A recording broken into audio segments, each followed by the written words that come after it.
Hey, everybody, welcome to Military Monday. My name is Bob Wheeler with ClearedJobs.Net, and we're going to be talking today about some really cool stuff about national laboratories. We've got some folks with us from Lawrence Livermore National Labs, and I think this is going to be a great conversation. Today is September 11th, so first of all, I do want to recognize that it's September 11th, and I know if you are in the military now or have been in the military recently, it's certainly a day that affected all of us and continues to affect us in the military. So for those who were involved specifically, we certainly keep you in our thoughts and prayers, but we recognize it today's a special day as well. But again, my name is Bob Wheeler. I'm with ClearedJobs.net. And when we do our Military Mondays, we like to bring information to folks who are getting out of the military or maybe recently have that's more so than just the typical stuff. And so I'm really excited today because we're going to be talking about national laboratories, which is something I think a lot of people, when they are in the service, have no idea what they're really looking at there. I've never heard of those things. So we've got a couple folks with us. We've got Shaun Stephenson. He's the Director of Military Outreach and Recruiting at Lawrence Livermore. And we've also got Katie Pagney. I think her full name is Catherine, but she goes by Katie. Katie Pagney. She's also somebody who works in the veteran and military programs there. So welcome, everybody. Shaun, Katie, you want to say hello? Shaun, you want to go first? Sure. Welcome, everybody. Thanks for being here. A little bit about myself. I manage our military and veterans outreach and recruiting program here at the lab. I come from about 12 years in the military, so I was both enlisted and an officer. Had some time from the Naval Academy in between there. I came from the special warfare community when I was enlisted in the Marine Corps and the light armored reconnaissance community when I was an officer. Did a couple deployments. Got out of the military, spent about 12 years in private industry working for the Gallo family. So went from the Marine Corps to the wine industry, and I've been at the lab for about 12 years. Over to you, Katie. All right. Hey, Katie, you want to say hello to everybody? Yes, hi everyone. So I go by Katie, so I'm Katie Pagney, and I am the admin support for the Military and Veterans Program at the lab. I'm also a veteran, so I served 10 years in the Marine Corps, and I got out in 2017, got my bachelor's degree, and then shortly after I graduated, I met Shaun at a job fair, and immediately after in February, I started here. So I've only been here for 6 months. So hi everyone, nice to meet you. All right. Well, hey, so before we start talking about the national labs, I want to say hello to everybody who's with us live on LinkedIn. If you're in with us on LinkedIn, if you've got any questions you want to throw in the comment section, feel free to do that. If you want to just say hello, let us know, who you are, where you're from. Are you still in the service? Are you just recently out of the service? Drop those comments in the section for us. And if it's a good question, maybe we can get back to you. Or we can always find you afterwards as well. But let us know who you are and where you're at. So as we learn about those folks, let's learn a little bit about, well, before we learn about Lawrence Livermore, hey, Shaun, what the heck are national labs at all to begin with? And I think I'm going to pull up a slide here while you're talking, but just, tell us about these national labs and what they do for the country and what they've been doing. Yeah, that's a great question. National labs. There's 17 national labs across the country. Ours, and specifically, really focuses on national security, and we have a lot of focus on nuclear national security. But for us, we've got about 8,400 employees. We're established in 1952, as you can see from the slide. You can see that aerial view is that's what we call Site 200. And if Bob, if you click one more time, you'll see actually Site 300. And so there's the experimental test site is in if you're familiar with the area between Tracy and Livermore. That's where we do a lot of our conventional testing. We can't do nuclear testing anymore. Ever since 1992 was the last nuclear test. So all of that nuclear testing is done through modeling and simulation. So that's a little bit about who we are. Again, there's 17 different national labs, and of those 17 national labs, this is a great slide to kind of give you a pulse and understanding of where are these labs, what do they focus on, right? So you'll see on the far right, kind of that arc, multi-purpose national security labs. So you often hear about Sandia, Los Alamos, Lawrence Livermore. We focus on nuclear weapons, but also again focus on additive manufacturing, for example. Clean energy. You probably saw some of the great work being done from a national ignition facility lately. You can see some of the multi-purpose science labs on the arc on the left, and then you see those single program labs. So we're what you call a GOCO. We're government-owned, contract operated. So yeah, so when we start talking about, government owned and contract operating and stuff like that, that really kind of leads into, you're here with us with ClearedJobs.net. You guys are looking for people with clearances, and typically, if you're coming out of the service, you're thinking, I get secret, I get top secret. Maybe I understand TSSCI and stuff like that. But a lot of people don't understand the Department of Energy clearances. They're like crazy letters, Qs, and stuff like that. Can you just kind of break down what the similarities and differences are between the clearance levels? Sure, of course. So so when we and actually I just so I'm still there, right? Yep, you're there. Okay, I lost you for a second. I apologize. Yeah, so the equivalence when you think of TS, top secret, for us is the equivalent to Q. So you'll often hear these different, we've got as many acronyms as the military has. When you think of secret, you think of L. And so one of the things I've shared with Bob is we have reciprocity here. Katie, who's on the line, actually works the reciprocity for us. And so what's important is if you have a current, either DOD top secret or secret, if you just have a clearance, we can utilize that clearance here at the laboratory. And that's really important because that saves us time, that saves us energy, that allows us to get you into the work you were hired to perform right away. So it's important. We really value people having those clearances. But to get back to what Bob was saying, TS is equivalent to Q for DOE, and secret is equivalent to L. So, Katie, is that pretty tough for you to make that happen for those folks, or is it the kind of thing if I'm coming out of the Navy and I've got a secret clearance and I'm talking to you, can I expect that to be a relatively easy process, or is it a difficult process if you're on the ins doing that, making that happen?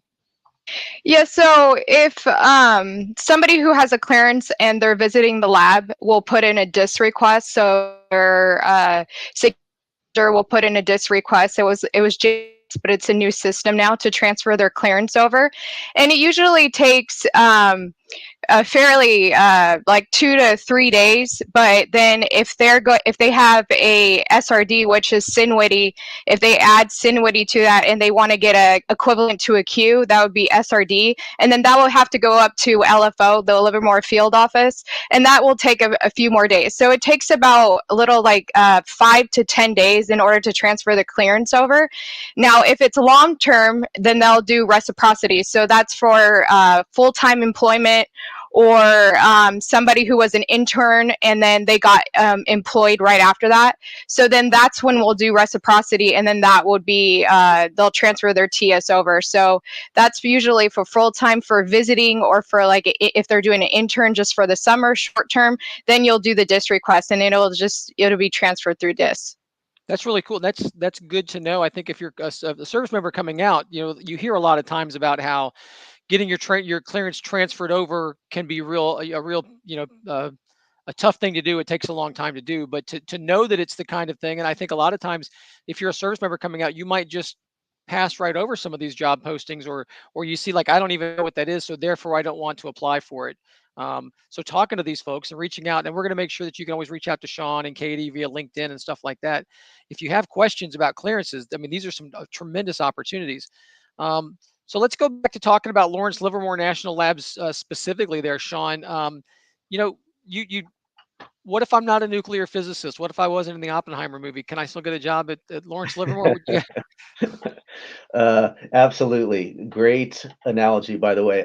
Yes, you absolutely can. And so, one of the things I'd like to share with everybody is, even though we are a STEM laboratory, right? Science, technology, engineering, and math, we have pretty much every occupation you can imagine. When you think about going to a naval base, or going to an army base, or going to a Marine Corps base, or going on to an aircraft carrier, all those different occupations, from finance to legal to administration, operations and business, for example. So, Bob, we have over 2,000 employees that support this mission critical work, that have nothing to do with STEM, and that may have an AA degree, may have a bachelor's degree, may have a master's degree.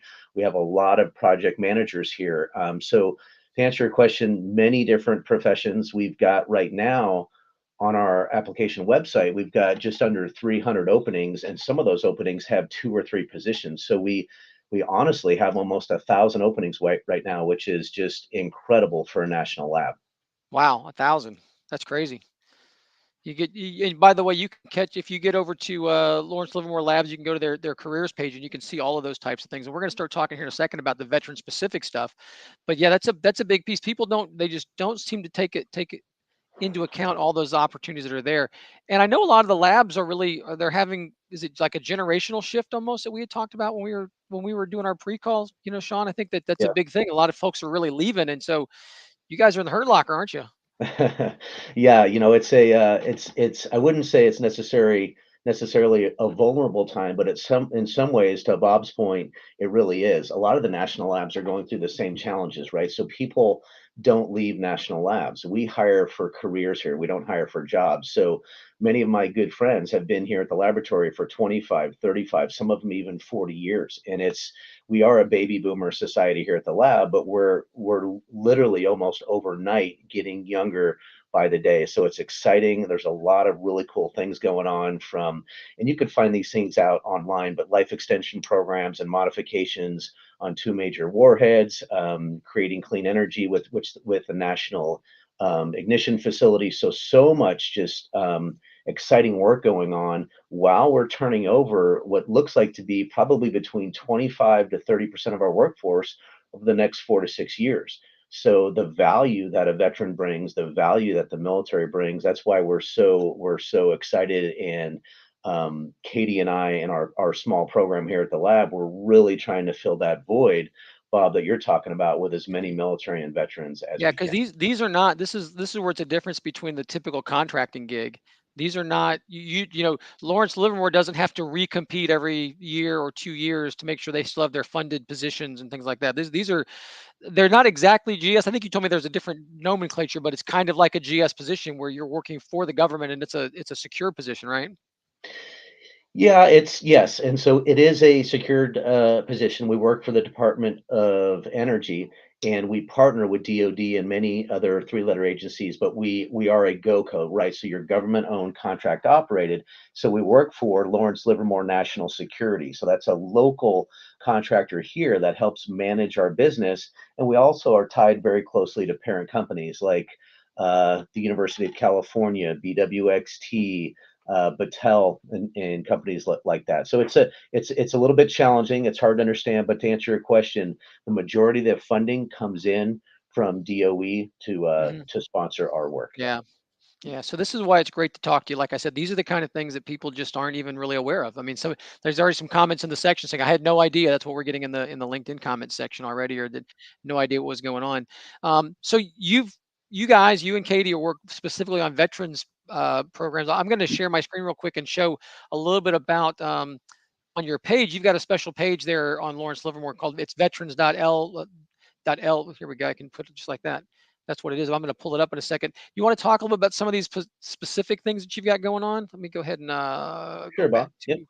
Yeah. So for the audience, this is we built this site for people like you, people like Katie and I, to really get a better pulse and a better understanding of um, how much, again, we value military and veterans. And so right out of the gates here, you'll see Kim Budell, our senior leader.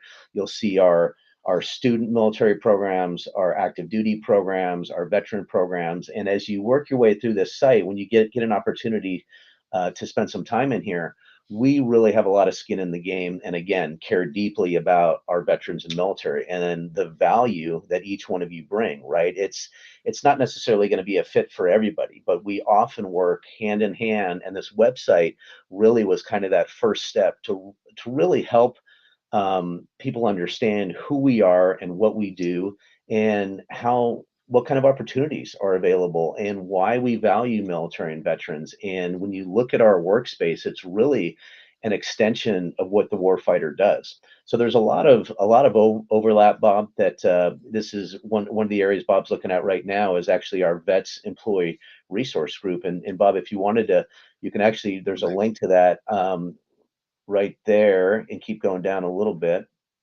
that our site, where if you went back up a little Too bit, much and stuff. right there, yep, that is our, what we call our veterans employee resource group site. And so that site in particular is really where so right now we have 599 veterans. We're one short of 600, and that site particularly will actually is really for the care and feeding of our veterans, right? So a lot of those folks, especially the young officers that come out, the JMOs, or the young enlisted men and women, the E4s and E5s, that are looking for a community, a family, like they just left in the military.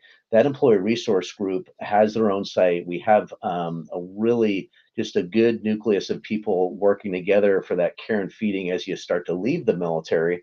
That's always the hardest part, right? Is that transition of coming to any organization. And so for a national lab, Bob, we want that to be welcoming and bring everybody in. Yeah. So Katie, we'll put you on the spot here a little bit. I mean, you've been there for just a little bit of time. Was it a pretty good transition as far as coming out of the Marine Corps and working over there at Lawrence Livermore? Yes, it was. I feel like the values at the lab kind of coincide with the military, so it gave that like warm feel. And everybody's really extremely nice, so it was an easy transition from the military and then to a big company like the lab. So yeah, it's been great so far. I really enjoy it. The people at the lab are like extremely nice and very helpful depending on what department you're working in. So yeah, it's been a great time so far. Hey, Shaun and Katie, either one of you. Like one of the questions that just came in through the LinkedIn thing. Somebody named Joseph wanted to know if there's a. His question is there a resume workshop to improve himself to get in the door? But I think that the better way to ask that question is, I know a lot of people here, you know, private sector resume looks like this. If you're going to go on USA Jobs, it has to be this other crazy long resume.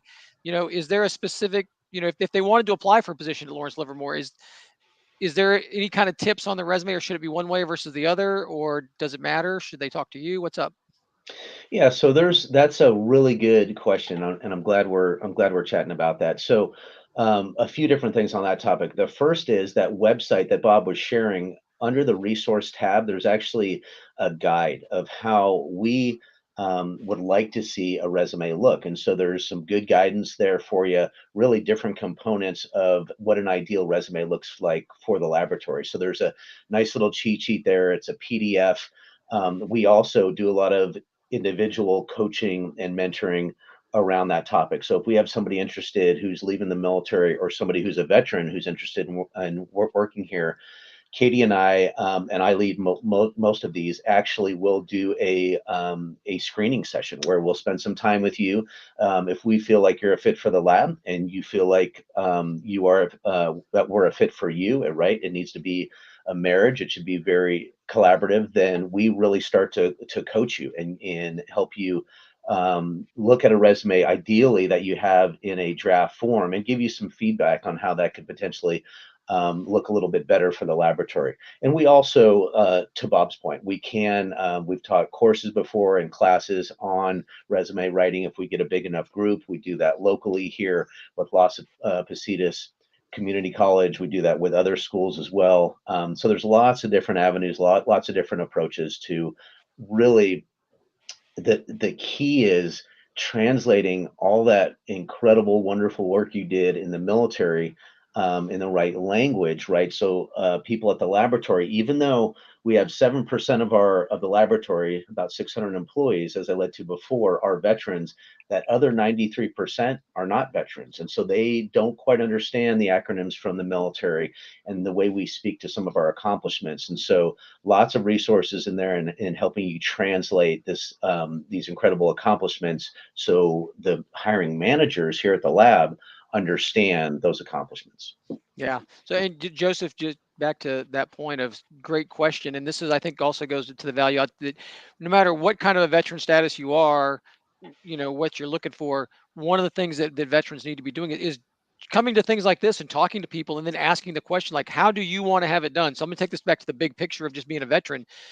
There is a thousand right ways to do things. It just depends on who you're talking to. And so no matter what someone said, your resume has to look like this or it has to look like that, you're so much better off talking to someone saying, how do you want it? And some organizations like Lawrence Livermore have got great resources to say, we will help you make it the way we want it. And then by then do it that way. That's, always give it the way that they want it, and be thankful for the help you can get. But you never find out if you don't ask the question of how do you want it. So good on you, Joseph. And anybody else who's listening, always ask those questions and meet up with folks. Another question that just came in, and I'll just throw this out there really quickly. Somebody asked about if they were international. I guess this is somebody who doesn't have a clearance right now. Do you guys sponsor clearances at all, or is being a national laboratory, is citizenship a strict requirement? I would imagine. Yes, citizenship is a Yeah. strict requirement. We do have a little bit of flexibility there, but really very, very little. Yeah, I just wanted to ask. They came in, so I wanted to make sure I asked the question. Yep. So back to some other stuff here. We were going to talk a little bit about you mentioned veteran success, and we got one of these slides I was going to pull up that kind of gives you that pipeline of how folks get there. And then Shaun or Katie, do you want to kind of talk a little bit about how you're really? I mean, it's one thing to say we get veterans, but it's a whole nother thing to really get into the nuts and bolts of how that happens. So let's see here. Yeah, I need yeah. to go to So for the for slide the audience, 18. There we go. awesome. Looks like Whoop, we've got one of our slides coming up here. So we I'll get have there. no problem at all. Hey, so we kind of define what Bob was just sharing with you as a pipeline, right? And so for the laboratory, we're focused on this entire pipeline, and we've been doing that since FY20.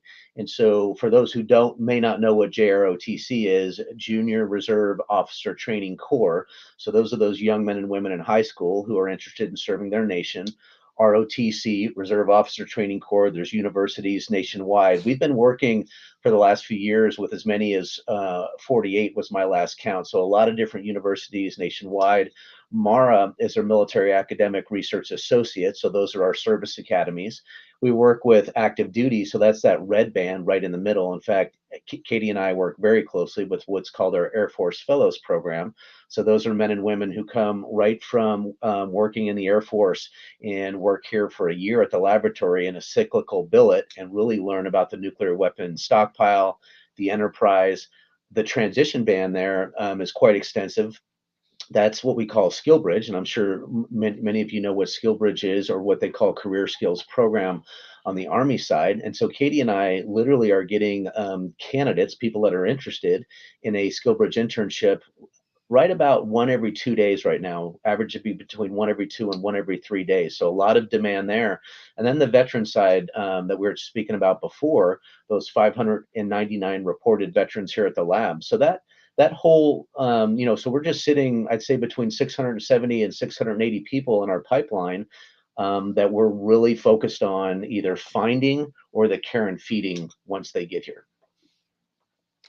It's really great to have all that stuff broken down like that, Shaun. Let me tell you, it's been such a joy to talk to you guys. So I really learned more about something that, like I said, it's maybe one of the best kept secrets. These national labs. Real quick, as far as you guys are out in California, is relocation an issue? Getting people to come out there, or do you guys pay for relocation for some things? How does that work? Yeah, I'm glad you brought that up, Bob. That is yes. So to answer your question, we do pay for relocation. There's obviously a limit based on where you're coming from, but yes, we do provide that. But I will be very honest with you. The last thing Katie and I want to do is get people excited about coming to a national laboratory and then coming to Livermore and not understanding the sticker shock of the cost of living, right? So we are a inflated area. We do a lot in regards to our salaries. We do what's called the geographical differential to really help offset that salary. So our salaries are high, but when you look at the cost of living, it's equivalent. So it's a lot of information there, but again, we want to be extremely open and extremely honest to help people. But there's definitely different. Like I said, that geographical differential really helps us subsidize in ways that help people that aren't from the Bay Area. Katie, were you from California to begin with, or did you come there just after the Marine Corps for the job? Yes, I grew up here. So yeah, Okay. I grew up in Ceres and then got out and then came back. Yeah. Where was your last duty station? Was it along It your was in location too? Camp Lejeune. Okay. Yeah, That's where I'm so at right now, as in a matter Camp of fact. Lejeune. So Oh, okay. Nice. so J Vegas says hello. We're still here. So all right. Well, you know what? It's been a great time. if anybody wants to talk to or connect with Shaun Stephenson or Katie, you can find them both on LinkedIn. Shaun Stephenson, this is how you spell it. Shaun's obviously already linked in. If you're watching this on LinkedIn, he's already got the link is there. You can find him. So feel free to hit them up. And Shaun, I think you said if they reach out to you, you're happy to share some information like the slides that we looked at or other stuff. Is that? Sure. Absolutely. And you can also reach me at Stevenson, what Bob just had up, Stevenson11 at LLNL.gov. And yes, Bob, to answer your question, feel free to reach out to me over LinkedIn or my laboratory email address, and we'll be glad to work with you. Yeah. And then if you're looking for Katie on LinkedIn, it says Catherine. But when you talk to her, Yes, and Call then her Katie. if you want to reach out to me as well, it's Pagny1 LLNL.gov. So all right. Well, we've had some great things that have come through. We've enjoyed that stuff. If anybody else wants to hear more about the ClearedJobs.net, we are a spot that we're helping people with security clearances and veterans find these positions. We're helping you get connected to places like government contractors, but also like national labs. You can get your resume up on our site if you've got a clearance. You can also come to our job fairs. We've got job fairs coming up, in-person events in places like Huntsville, Alabama, and we've got places like Tyson's Corner. Later on in November, we're going to have a virtual job fair. So continue to follow us, continue to find people, and we're here to help the veterans to have good advice that's actionable. It's actionable advice, and actionable advice means it's got to be specific to a specific thing. So I want to thank Shaun and Katie for giving us specific actionable advice towards national labs in general and Lawrence Livermore specifically. Anything else we should have said to before we take off, Shaun or Katie? Yeah, Bob, I would just add, first of all, thank you. Thank you for having us. Thank you for doing what you do. For everybody out there, we want to help you. We want to serve you. Katie and I are, you can probably tell, we're very genuine. We're sincere. We care deeply about every veteran out there, people that are serving our country. There's so many different options of what people can be doing today. So there is a clean transition to work for a national lab. The only other thing I would say is, the networking that Bob talked about is huge. If you find yourself not comfortable networking, feel free to reach out to Katie and I. We're both very accommodating, and we want to serve you guys. All righty. Well, then we're going to let everybody go. So thank you guys. Enjoy the rest of your lunchtime if you're on the East Coast, or the rest of your mid-morning snack if you're on the West Coast, or if you're anywhere else in the world. Hope you have a great day. So thanks a lot, John. Thanks a lot, Katie.